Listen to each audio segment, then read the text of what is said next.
ದಿನಾಂಕ 2/8/2025 ಶನಿವಾರ ಎನ್ಆರ್ಪುರದ ಅಗ್ರಹಾರ ಮುಖ್ಯ ರಸ್ತೆಯಲ್ಲಿ ನೂತನವಾಗಿ ನಿರ್ಮಿಸಲಾದ ಮೈಫಾನ್ಸ್ ಫಿಸಿಯೋಥೆರಪಿ ಕ್ಲಿನಿಕ್ ಪ್ರಾರಂಭೋತ್ಸವ ಕಾರ್ಯಕ್ರಮವು ಜರುಗಿದ್ದು, ಈ ಕಾರ್ಯಕ್ರಮಕ್ಕೆ ರಾಜ್ಯ ಜೆಡಿಎಸ್ ಉಪಾಧ್ಯಕ್ಷರಾದ ಶ್ರೀ ಸುಧಾಕರ್ ಎಸ್ ಶೆಟ್ಟಿಯವರು ಭೇಟಿ ನೀಡಿದರು. ಫಿಸಿಯೋಥೆರಪಿ ಕ್ಲಿನಿಕ್ ಅನ್ನು ಉದ್ಘಾಟಿಸಿದ ಸುಧಾಕರ್ ಶೆಟ್ಟಿಯವರು ಕಾರ್ಯಕ್ರಮವನ್ನು ಉದ್ದೇಶಿಸಿ ಮಾತನಾಡುತ್ತಾ, ಇಲ್ಲಿಯ ವೈದ್ಯಕೀಯ ವ್ಯವಸ್ಥೆ ಸಂಪೂರ್ಣ ಹಾಳಾಗಿದೆ. ಶೃಂಗೇರಿ ಕ್ಷೇತ್ರ, ವಿಶೇಷವಾಗಿ ಎನ್ಆರ್ಪುರ, ಕೊಪ್ಪ, ಬಾಳೆಹೊನ್ನೂರು ಭಾಗದಲ್ಲಿ ಸ್ಟ್ರೋಕ್ ಅಟ್ಯಾಕ್ ಮತ್ತು ನ್ಯೂರೋ ಎಫೆಕ್ಟ್ ಆಗಿರುವಂತಹ ನೂರಾರು ಜನ ಇದ್ದಾರೆ. ಇದರಿಂದ ಅನೇಕರು ಶಾಶ್ವತವಾಗಿ ಹಾಸಿಗೆಯಲ್ಲಿ ಮಲಗುವ ಪರಿಸ್ಥಿತಿ ಇಂದು ಸೃಷ್ಟಿಯಾಗಿದ್ದಲ್ಲದೆ ಡಯಾಲಿಸಿಸ್ ಎನ್ನುವುದು ಕೊಪ್ಪ ಹಾಗೂ ಎನ್ಆರ್ಪುರ ತಾಲೂಕುಗಳಿಗೆ ಅನಿವಾರ್ಯ ಎನ್ನುವ ರೀತಿಯಾಗಿದೆ. ಇದಕ್ಕೆ ಕಾರಣ ನಮ್ಮ ವೈದ್ಯಕೀಯ ವ್ಯವಸ್ಥೆಯ ನಿಷ್ಕ್ರಿಯತೆ ಎಂದರು. ಅದರಲ್ಲೂ ಗ್ರಾಮಾಂತರ ಪ್ರದೇಶಗಳಲ್ಲಿ, ವಿಶೇಷವಾಗಿ ಒಂದು ಪಂಚಾಯಿತಿ ಅಥವಾ ಹಳ್ಳಿಗಳಲ್ಲಿ ಸರಿಯಾದ ಅರಿವು ಇಲ್ಲದೆ ಇಲ್ಲಿನ ನೂರಾರು ಜನರು ಹಾಸಿಗೆಯಲ್ಲಿ ಮಲಗುವಂತಾಗಿದೆ ಎಂದರು. ಆದರೆ ಇಂದು ಮೈಫಾನ್ಸ್ ಫಿಸಿಯೋಥೆರಪಿ ಕ್ಲಿನಿಕ್ನಿಂದ ಈ ಭಾಗದ ಹೆಚ್ಚಿನ ರೋಗಿಗಳ ಚೇತರಿಕೆಗೆ ಕಾರಣವಾಗುತ್ತದೆ. ಅದರಲ್ಲೂ ಕೂಡಲೇ ಅವರಿಗೆ ಬೇಕಾದ ಮಾರ್ಗದರ್ಶನ ಸಿಗುತ್ತದೆ. ಇದು ಈ ಭಾಗದ ಜನರ ಆರೋಗ್ಯಕ್ಕೆ ಒಂದು ವರದಾನವಾಗಲಿದೆ ಎನ್ನುವ ಮಾತನ್ನು ಹೇಳಿದರು. ಏಕೆಂದರೆ ಸರ್ಜರಿ ಎಷ್ಟು ಮುಖ್ಯವೋ ಅದೇ ರೀತಿ ಫಿಸಿಯೋಥೆರಪಿಯೂ ಅಷ್ಟೇ ಮುಖ್ಯ. ಆರೋಗ್ಯ ಮತ್ತು ವೈದ್ಯಕೀಯ ಕ್ಷೇತ್ರವನ್ನು ನಾವು ಎಲ್ಲಿಯವರೆಗೆ ನಿರ್ಲಕ್ಷಿಸುತ್ತೇವೋ ಆ ಭಾಗ ಮಾನಸಿಕವಾಗಿ ಅಭಿವೃದ್ಧಿ ಹೊಂದದೇ ಇರುವ ಭಾಗವಾಗುವುದಕ್ಕೆ ಕಾರಣವಾಗುತ್ತದೆ. ಒಮ್ಮೆ ದೈಹಿಕವಾಗಿ ಅಸಮರ್ಥನಾದರೆ ಯಾವುದೇ ಒಂದು ಸಮಾಜ ಸೇವೆಯಾಗಿರಬಹುದು, ವ್ಯವಹಾರಗಳಾಗಿರಬಹುದು, ಸಂಸಾರವಾಗಬಹುದು ಅಥವಾ ರೈತಾಪಿ ವರ್ಗವಿರಬಹುದು, ಇದ್ಯಾವುದರ ಮೇಲೂ ಅವರಿಗೆ ಉತ್ಸಾಹದಿಂದ ಕೆಲಸ ಮಾಡಲು ಸಾಧ್ಯವಾಗುವುದಿಲ್ಲ. ಆದ್ದರಿಂದ ವೈದ್ಯಕೀಯ ವ್ಯವಸ್ಥೆಗೆ ಸರ್ಕಾರವು ಹೆಚ್ಚು ಒತ್ತು ನೀಡಬೇಕೆಂದು ಸುಧಾಕರ್ ಎಸ್ ಶೆಟ್ಟಿ ಅವರು ತಿಳಿಸಿದರು.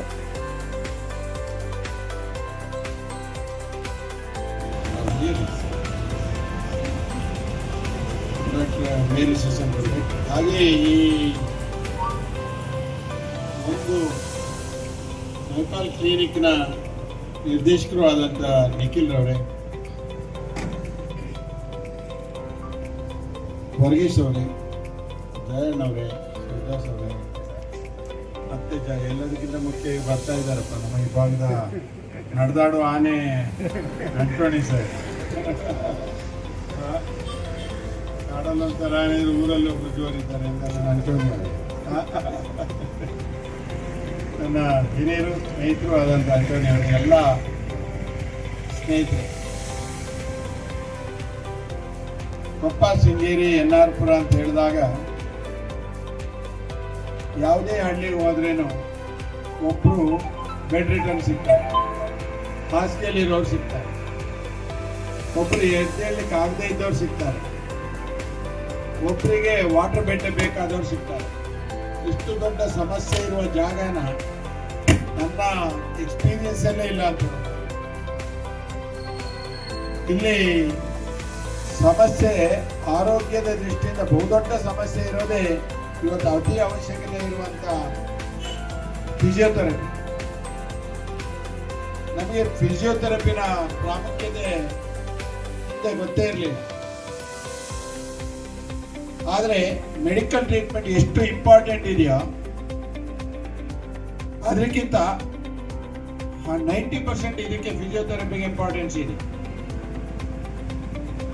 ಒಂದ್ಸರಿ ಆಕ್ಸಿಡೆಂಟ್ ಆಗಿ ಅಥವಾ ಆರ್ಥೋ ಇವನಿಗೆ ಸರ್ಜರಿ ಆದರೆ ಅದು ಮತ್ತೆ ಮಗುವಿನ ರೂಪಕ್ಕೆ ಬರ್ತಾನೆ. ವಾಪಸ್ he will come back to his early.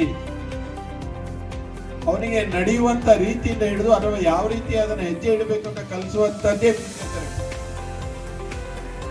ನಾನು ಈ ಭಾಗದಲ್ಲಿ ನಾನು ಓಡಾಡ್ತಾ ಇರುವ, ನಾನು ಮೊನ್ನೆ ಯಾರಿಗೆ ಹೇಳ್ತಿದ್ದೆ, ನನಗೆ ಯಾರ ಅಂದ್ರು, ಇದೇ ಶಿವದಾಸ್ ಅಂದ್ರು, ಸರ್ ನೀವು ವಾಟರ್ ಬೆಡ್ ಕೊಟ್ಟಿರೋದು ಸತ್ತೋಗ್ಬಿಟ್ಟು ಸರ್. ಜೀವನದ 4 ಅಂಗಗಳು, ಮೊದಲು ಏನು ಗೊತ್ತಾ ನಿಮಗೆ, ನಡೀತಾ ಇರುವಂತ ಸ್ವಲ್ಪ ಎಡುವುದಾಗ ನಡೀಲಿಕ್ಕೆ ಆಗದೆ ಇದ್ದಂತ ಸ್ಟೇಜಲ್ಲಿ ಬಂದಾಗ ವಾಕರ್ ಕೊಡುವಂತದ್ದು, ವಾಕರ್ ಆದ್ಮೇಲೆ ವೀಲ್ ಚೇರ್ ಬರುವಂತದ್ದು, ವಾಟರ್ ಬೆಡ್ ಈಸ್ ಲಾಸ್ಟ್. ಅಲ್ಲಿ ಹೋದ ಮೇಲೆ ರಿಕವರಿ ಚಾನ್ಸಸ್ ಅನ್ನ ಬಹಳ ಕೇರ್ ಆಗಿ ನೋಡ್ಬೇಕಾಗುತ್ತೆ. ಡಾಕ್ಟರ್ ಹೋಗ್ತಾರೆ. ಮತ್ತೆ ನಾನು ಒಂದ್ ದೃಷ್ಟಿಯಲ್ಲಿ ಮಾತ್ರ ರಾಜಕೀಯದವರು, ಬೇರೆ ಎಲ್ಲಾ ದೃಷ್ಟಿಯಲ್ಲೂ ನಾನು ಒಬ್ಬ ಇಂಡಸ್ಟ್ರಿಯಲಿಸ್ಟ್. ರಾಜ್ಯದ 30 ಜಿಲ್ಲೆಗಳಲ್ಲೂ ಪ್ರವಾಸ ಮಾಡೋದು. ಆದ್ರೆ ಇಲ್ಲಿ ನಾನು ನೋಡ್ತಾ ಇದ್ದೇನೆ, ಯಾಕೆ ನಮಗೆ ಈ ಎಫೆಕ್ಟ್ ಆಗ್ತಿದೆ ಅನ್ನೋದನ್ನ, ಯಾರಿಗಾದ್ರೂ ಸ್ಟ್ರೋಕ್ ಆಗ್ತಾನೆ ಅನ್ನೋದನ್ನ ನಾವು ಅದನ್ನ ರೆಕಗ್ನೈಸ್ ಮಾಡದೇನೆ ಹೋಗ್ಬಿಡ್ತೀವಿ. Attack stroke entirely different.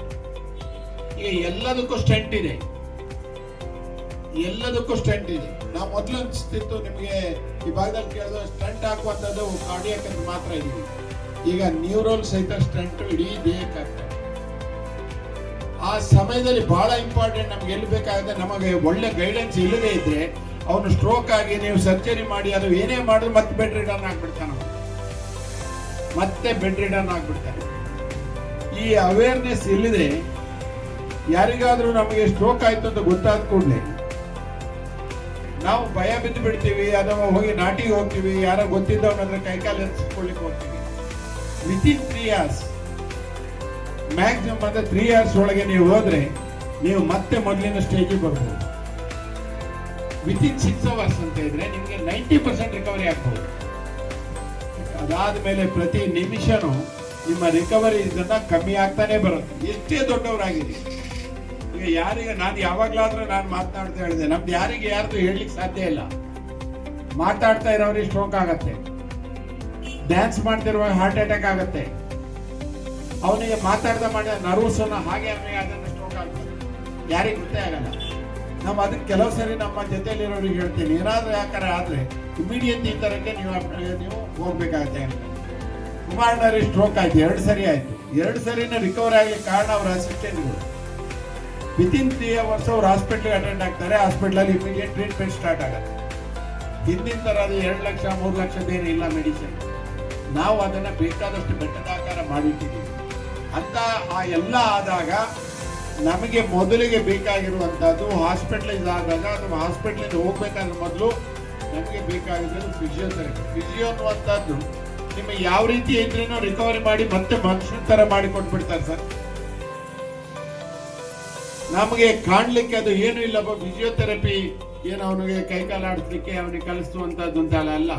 ಇಡೀ ದೇಹಕ್ಕೆ ಆರೋಗ್ಯ ಮುಖ್ಯ. ಯಾವುದು ಅಂದ್ರೆ ನೀವು ಎಷ್ಟೇ ಸರ್ಜರಿ ಮಾಡ್ಕೊಳ್ಳಿ, ಎಷ್ಟೇ ಹಾಸ್ಪಿಟ್ಲಿಗೆ ಹೋಗಿ, ನೆಕ್ಸ್ಟ್ ಡಾಕ್ಟರ್ ಫಿಸಿಯೋಥೆರಪಿ ಡಾಕ್ಟರ್ ಅಂತ. ಇದಕ್ಕೆ ನಮ್ಮಲ್ಲಿ ಆ ವ್ಯವಸ್ಥೆನೇ ಇಲ್ಲ ಅಂತ ಹೇಳ್ಬೋದು. ನಾವು ಬಹಳ ನೋವಾಗುತ್ತೆ. ನಾನು ಒಂದೊಂದ್ ಕಡೆ ಹಳ್ಳಿ ಹೋದಾಗ್ಲೂ, ಈಗ ಇವತ್ತು ಸಹಿತ ನಿನ್ನೆ ನನಗೆ ವಿನಯ್ ಕಣಿವೆಯವರು 4 ವೀಲ್ ಚೇರ್ ಆಮೇಲೆ ಹೇಳ್ತಾರೆ 11 ವೀಲ್ ಚೇರ್ ಬೇಕು ನಮ್ಮ ಕ್ಷೇತ್ರದಲ್ಲಿ. ಅಂದ್ರೆ ಎಷ್ಟು ಅವಶ್ಯಕತೆ ಇದೆ ಅಂತ ತಿಳ್ಕೊಂಬಿಡಿ.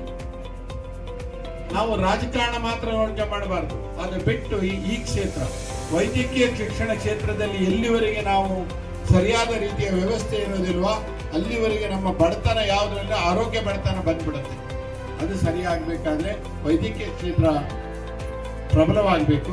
ಹಾಸ್ಪಿಟಲ್ಗಳಲ್ಲಿ ಎಷ್ಟಿದ್ರೂ ಅದಕ್ಕೆ ಸಪೋರ್ಟಿಂಗ್ ಆಗಿರುವಂತ ಲ್ಯಾಬ್ಸ್ ಇರಬೇಕು, ಅದಕ್ಕೆ ಸಪೋರ್ಟಿಂಗ್ ಆಗುವಂತ ಫಿಸಿಯೋಥೆರಪಿಸ್ ಇರಬೇಕು, ಅದಕ್ಕೆ ಕರೆಕ್ಟ್ ಆದ ಏನು ಮೆಡಿಕಲಿ ಸ್ಟ್ರಾಂಗ್ ಇರೋರು ಬೇಕು.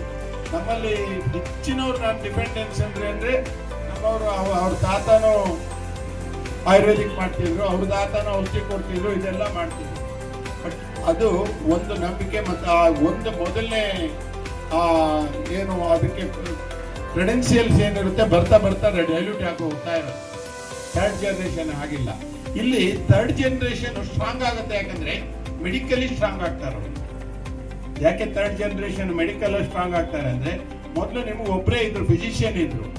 ಇವತ್ತು ಎಲ್ಲ ಒಂದೊಂದು ಕೇಸಿಗೂ ಎಕ್ಸ್ಪರ್ಟ್ಸ್ ಇದ್ದಾರೆ.